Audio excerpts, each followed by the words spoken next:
compares military budgets of countries. But it's a bit different because it doesn't compare one country's military spending to another.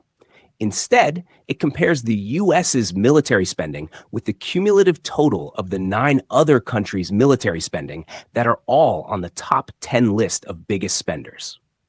The reason? Well, the United States spent over $800 billion on its military in 2021, outspending South Korea, Japan, Saudi Arabia, Germany, France, Russia, the UK, India, and China combined. So there is frankly no worthwhile comparison to be made here. Yet still, after fighting wars in Afghanistan and Iraq, and after a trade war with China, as well as unfriendly relations with Iran and North Korea, the US has its fair share of enemies who undoubtedly want to hurt them in one way, shape, or form. So hypothetically speaking, despite such a well-equipped military, could an enemy ever successfully invade the US or make devastating damages to the nation in some way? Well, as it turns out, this question was a bit harder to answer than I initially planned, because the military is only one of the reasons why the US is so unconquerable. You see, the US is in an incredible position geographically, and its secret weapon might therefore be its location. All you have to do is look at this map to understand why. For over 150 years, America's territory has stretched all the way across the continent from the Atlantic to the Pacific Ocean. These huge coasts separate the US from any potential enemy, so even in wartime, the American mainland is very well protected. Take World War II, for example. When America fought in both Europe and Asia at the same time, barely any attacks happened on US soil during the entire war. That meant American factories could keep making planes and weapons without interruptions, unlike the constantly bombed Soviet and British factories. On top of that, the Defense Production Act allowed the president to allocate materials and facilities for national defense, direct companies to prioritize government orders, and offer loans to companies to make this happen fast. In 2020, this law was used to increase the production of ventilators and medical-grade masks, so clearly, it's a very useful law to have in the toolbox. Since the US still has a domestic industrial base with major shipyards, aviation, and automotive factories, a wartime scenario could easily involve switching to wartime production. Not to mention the existing military industry, which is already making tanks, planes, weapons, and warships for the US military. Factories on US soil are a huge advantage because the US military can protect its supply chain simply by defending its own territory. Very little has to come from outside compared to its enemies, who would need to constantly run supplies across an entire ocean. I mean, just look at the size of the Atlantic Ocean and the even bigger Pacific Ocean to get an idea of just how long enemy supply chains would have to be.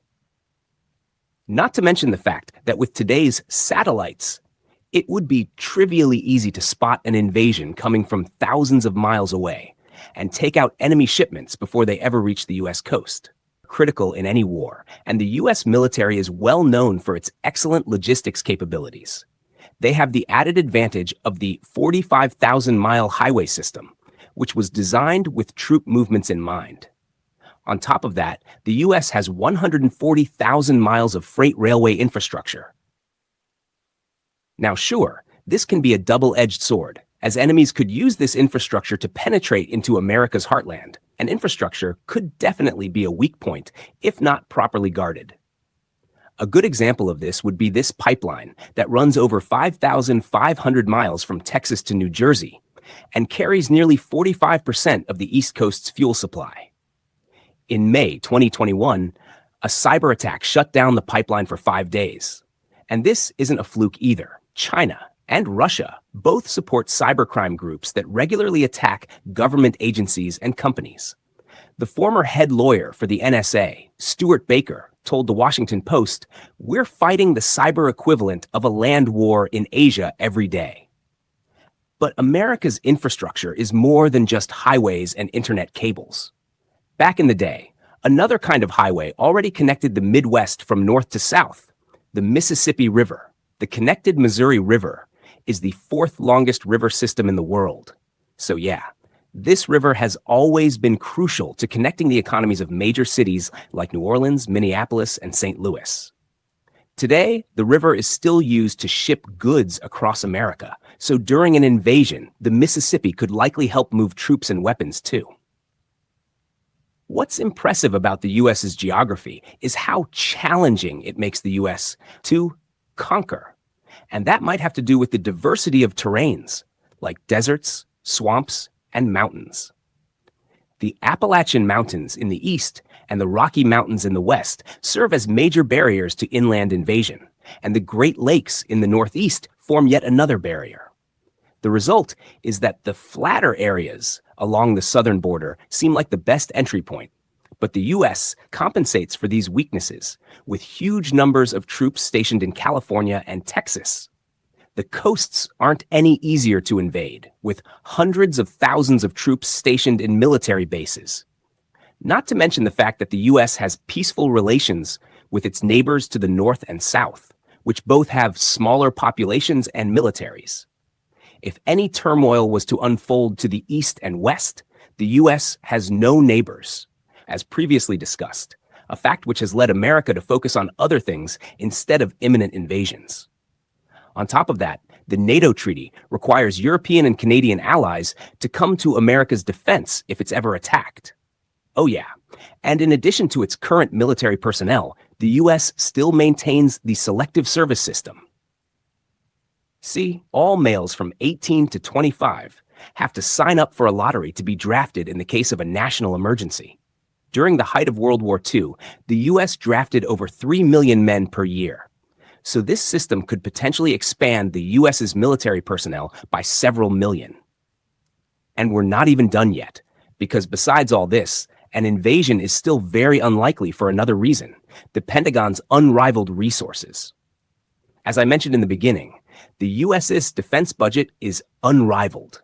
The U.S. spent almost 3 times as much as China in 2021 and 10 times more than Russia. The result is that no country has enough ships or planes to get past U.S. forces. According to one military expert, the amphibious assault capability of the combined militaries of the world are simply too insignificant to get a beachhead on a coast. And then we, of course, have the civilians who have even more guns than the military, so maybe armed citizens could also join the fight against invaders. I mean, it's a possibility. But anyway, urban warfare presents more challenges than fighting in open combat and often gives an advantage to the country defending its own territory. We only have to look at Russia's failed domination of Kiev for proof of this factor. While urban areas make up a small amount of U.S. territory, any invader would have to take control of cities to conquer the country, since 82% of the population lives in these cities. Another advantage of armies defending their own country from invasion is the will to fight. According to the Rand Corporation, a think tank closely tied to the Pentagon, will to fight means the disposition and decision to fight, to keep fighting, and to win. The report highlights the times will to fight was emphasized in U.S. military doctrine, demonstrating just how vital it is to military victories. You can clearly see how that influenced the outcome of World War II and the Vietnam War. When a country is invaded, like Vietnam was, it's natural that the invaded country is more motivated to defend its land. I think it's safe to assume the same would apply during an invasion of the U.S. But let's shift gears for a bit and discuss one enormous U.S. advantage I haven't mentioned: self-reliance for its food, energy, and weapons needs. Take these green areas, for example. This land is mostly used for agriculture, since only 2% of America's land is in urban areas.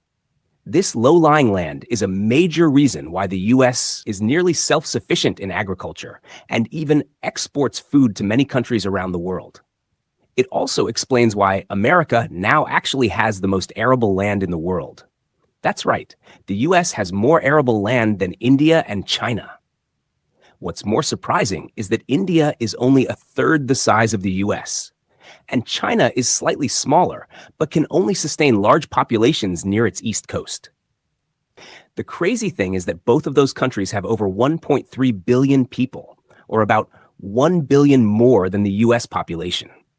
And since the US is only projected to grow by another 100 million people over the next century, the US likely has enough resources to support a billion-plus population.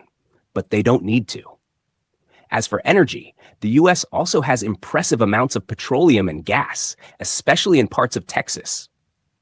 It has around 44 billion barrels of crude oil reserves and almost 500 trillion cubic feet of natural gas reserves. In fact, when you include biofuels, the US could be considered the largest oil producer in the world. It seems like even the bad parts of US geography have a major silver lining. The Appalachian Mountains on the East Coast that I mentioned earlier aren't suited for farming, but they do have huge coal deposits that have been exploited for decades. And surprisingly, at least to me, America has the world's largest coal reserves and loads of other natural resources, from energy to metals. Of a weakness of the US, it turns out it doesn't have every metal it needs to defend itself. You see, this shiny-looking rock is a mineral called antimony, and it is critical for making bullets, other weapons, and even night vision goggles. While antimony played an important role in World War II ammunition production, the last mine in the U.S. closed in 1997. The U.S. is therefore reliant on China and Russia, its two biggest military rivals, for supply of this critical mineral. So yes, the U.S. does have weaknesses, but who could actually have the military might and, most importantly, the motivation to try and invade the U.S.? Well, the latest U.S. defense strategy names the People's Republic of China as the U.S.'s most consequential strategic competitor and notes that Russia poses acute threats. Beyond these two big threats, it also mentions North Korea and Iran. But let's focus on China for a bit. It's true that China is slowly building up its military capabilities, but it isn't even ready to launch an invasion on Taiwan, let alone the west coast of the United States. I don't think I even need to mention how the loss of its largest trading partner would devastate the Chinese economy. Still, there's some reason for concern. If China disabled American satellites, it could debilitate the U.S. military's ability to monitor troop movements in real time. If you're thinking this sounds like science fiction, though, you'd be wrong. Because in 2007, China successfully destroyed one of its own satellites with a ballistic missile floating 850 kilometers above the Earth. The destroyed satellite was at a similar altitude to U.S. intelligence satellites, so China could theoretically destroy them too. In terms of Russia, well, they have now performed a similar test, which endangered the crew of the International Space Station, ISS. Taking out satellites is a bit extreme, though, because it causes hazardous space debris that would affect all current and future satellites, including Russia's and China's own satellites. But Russia and China are already interfering with US satellites on a daily basis.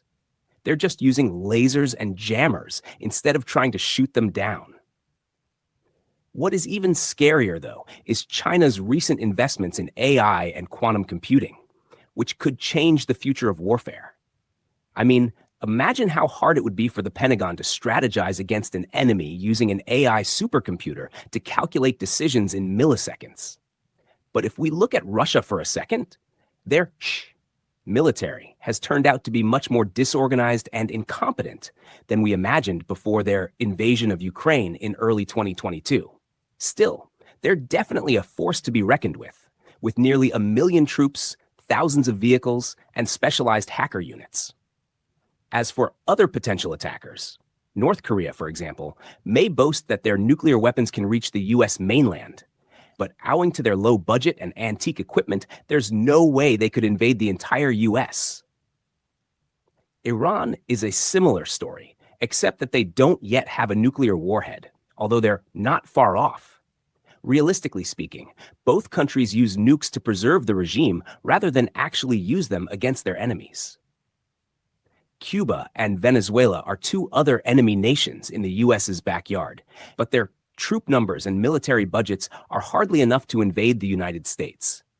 And if all else fails to stop an invasion, we shouldn't forget that America is a nuclear-armed nation itself. It has a triad of air, land, and sea missiles, which make it impossible to take out entirely. Land missiles are stored in the center of the country, and the Yi constantly on the move, hidden away without a blip on the radar.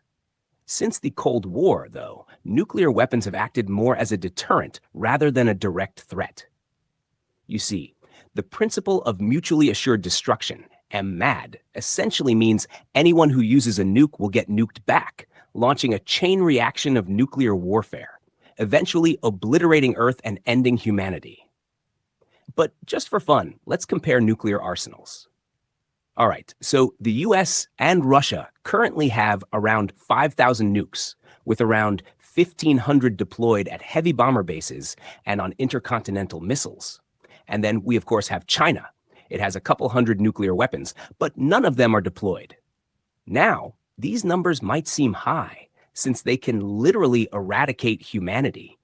But this is actually a low point from the peak of 70,000 nukes worldwide in the mid-1980s. What's still quite worrying, though, is that while the US claims to have decommissioned over 11,000 nuclear warheads since 1994, China and Russia are thought to be increasing their stockpile. But despite this, I hope you can see how costly it would be to even attempt an invasion of the US.